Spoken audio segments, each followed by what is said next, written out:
มีน้ำลงเป็นเกิดฉันเธอครับ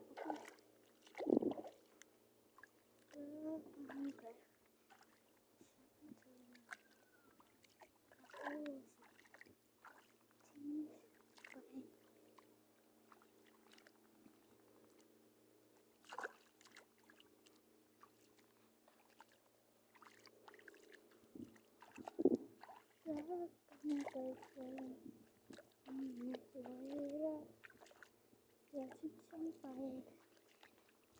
รักกันรักเขา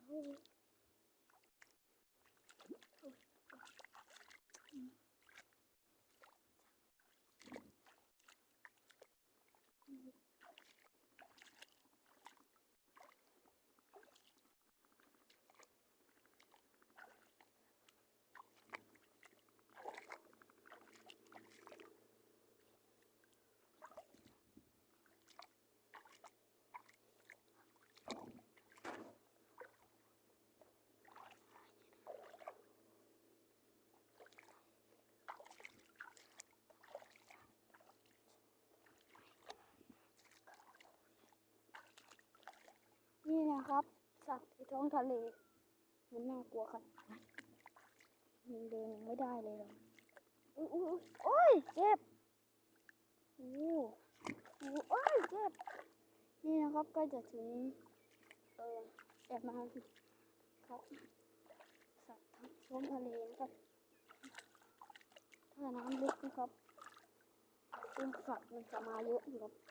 นี่ไม่เห็นเลยนะครับตอนนี้นี่คือหอยปูปลานะครับที่อยู่ในตามทะเล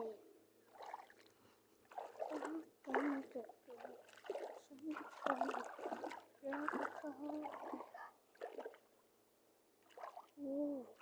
ใกล้เลยนะครับก็ถึงแล้วครับโซนนี้นี่แล้วครับถึงแล้วรักกันเกิดขึ้นฉันคนเขารัก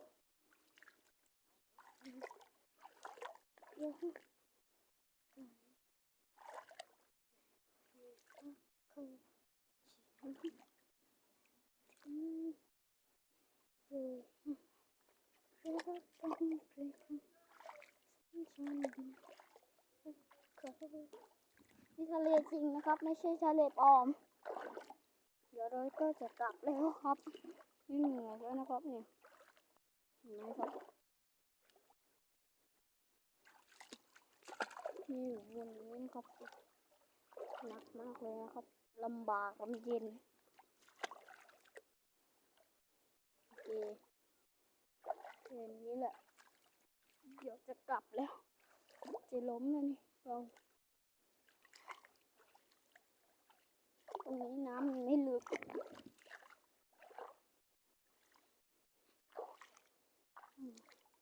น้ำท่วมหัวผมเยอะนะครับตรงนี้น้ำลงเห็นไหมครับอุ้ยน้ำลงอุ้ยกลับดีกว่าเรากลับแล้วฉันทนไม่ไหว